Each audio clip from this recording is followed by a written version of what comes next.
Alright guys, it's August 26th. We are desiccating these here red lentils. I know they look too green, but believe me, the straw underneath is very much rotted down. We're hitting this with a very powerful 1.5 liters of Diquat with surfactant. And we're gonna, at 10 gallons. I could go 15 gallons, but there is zero wind out there right now. And it is just fogging out awesome. Anyways, the North Farm, this is the North Farm by the way, if you didn't know that, North Farm, has gotten close to 4 inches of rain in the last 10 days. And these lentils did not take that very well. And there's nothing I can do about it. It's not, timing was just, happened to be, I couldn't do a dang thing about it. So we'll see what's there for quality, we'll see what's there for bushels. Like, they're just flatter than a pancake down there.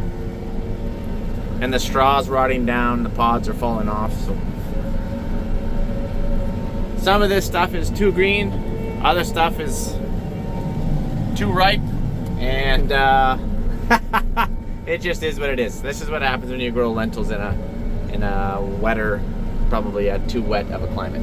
There's no such thing as perfect.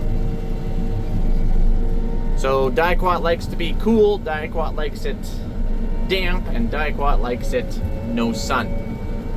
Pretty much the opposite of glufosinate. So the sun is just nicely going down, and we'll be spraying most of the night tonight to get these lentils sprayed up north. Again, probably could have been out here earlier, but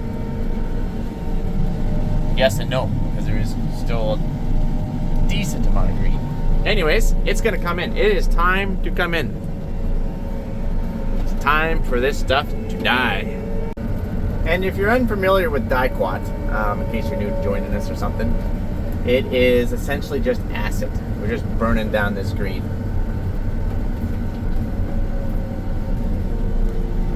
There's an actual formula that actually gets into the plant and essentially just kind of makes it its cells explode. You know, it'd be a good movie. Oh yeah, look how ripe that is.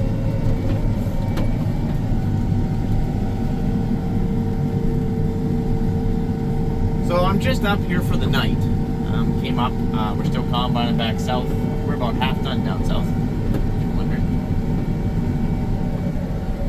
I also booked the plane. We got to start pre-harvesting our cereals and our canola.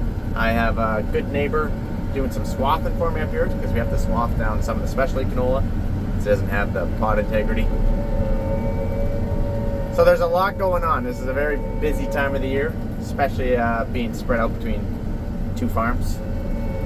We are going to be combining this stuff probably, well, it completely depends on weather. There's supposed to be another inch of rain coming, which, why not? If the sun ever comes out and stays sunny, we're going to be cutting in probably a week, 10 days.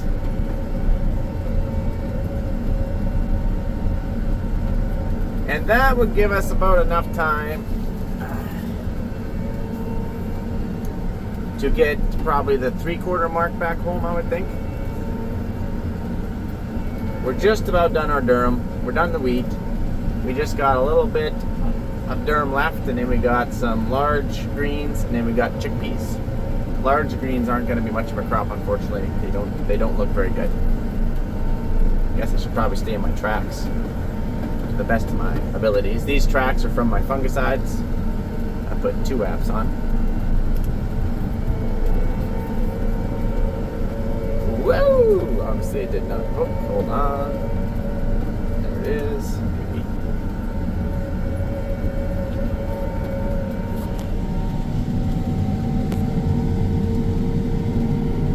We're running very, very fine droplet size.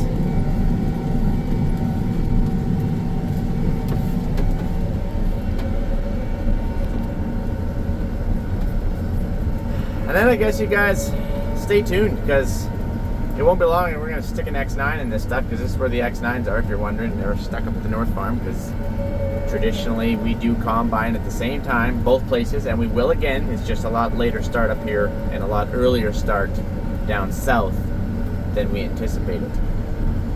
Well, Mike, if you're having so much combine problems down there, which we still are, why wouldn't you just had an X9 down there? Well, we don't haul our X9s for free. They're not free to haul, and I bought 3 combines for the South Farm, and I expect said combines to operate.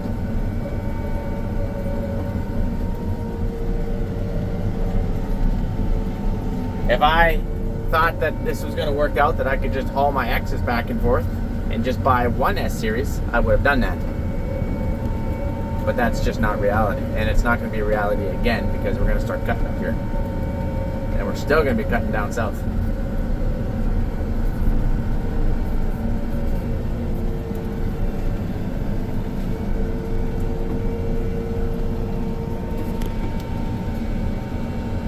I think everything's going to kind of come in at the same time yet again. These lentils, I hope to get on these lentils first because they kind of take priority. And the reason why they take priority is because they don't take rain at all. And the more rain we keep getting, the more they're just going to go flat. The more they're just going to become one with the dirt. And if they keep doing that, worst case scenario, once they're fully one with the dirt, you want to just bring a Pro-Till out here and then just work them under. So then after the lentils, we'll be probably going into wheat, and wheat, probably, I'm hoping durum. Durum's going to come in the same time as the canola, always does, even though I see the durum first. It's durum up here is, it takes forever for durum to come in up here. Oh.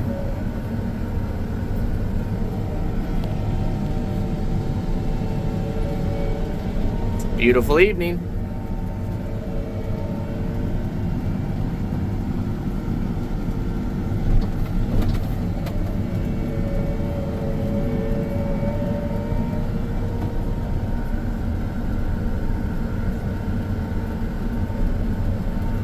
Also, it dews super hard. It's, oh, wow. Whew. Hold on, everybody. Put your seatbelts on. You gotta remember, I'm following tracks that have been driven on twice already in muddy conditions, so they're getting sunk down. Compaction is real when you're following your tracks 3 times in a row. Anyways, it's pretty much foggy just about every night up here, which is insanity. Woo! We almost touched the ground there. We didn't. We almost did. It's gonna make for real challenging harvesting conditions. But in a few days, we are hooking up our dryer. I think it is hooked up. We're gonna do the first fire on it. We kind of have to have the guy who sold it to us. We gotta have the Saskatchewan inspector here, and then we have to have the plumber here for the propane. So, and then of course I have to be here. So we basically gotta have a big party. For like, oh my goodness. This is what happens when I'm talking. Forgot to turn my sprayer on when I passed that slough.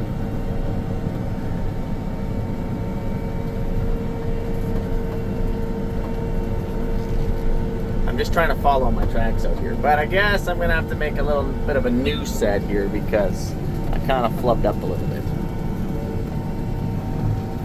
Anyways, we're gonna have a party with the grain dryer here. I kind of hope that we don't have to dry anything because, you know, I'm no expert at drying by any means. Not used to that sort of thing. I'm a dry land farmer, you guys.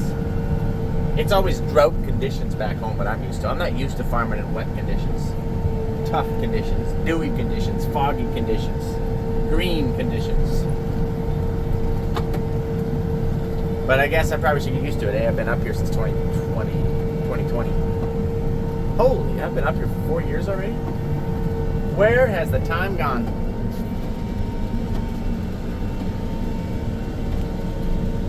Who made these tracks last time? That's what I want to know.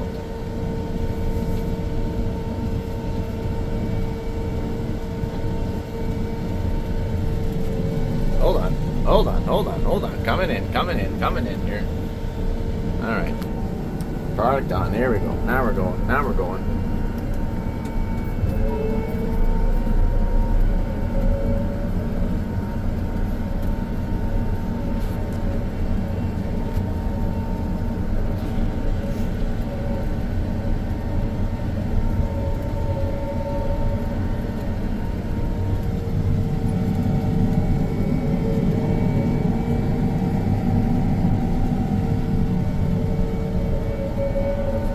Alright guys, got a long night ahead of us here. Dave's up here, he's mixing up chemical here for me, and he's over at the dash sprayer trailer over there, and everybody else is back home combine.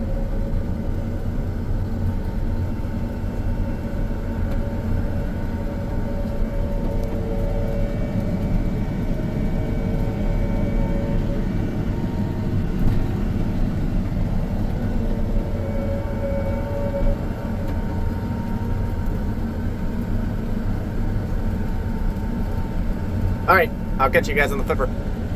Adios amigos. And basically I'm just going to follow tracks all night. And then wonder what I was doing when I was spraying this the first time. And the second time. Alright, I'll catch you guys later. Adios.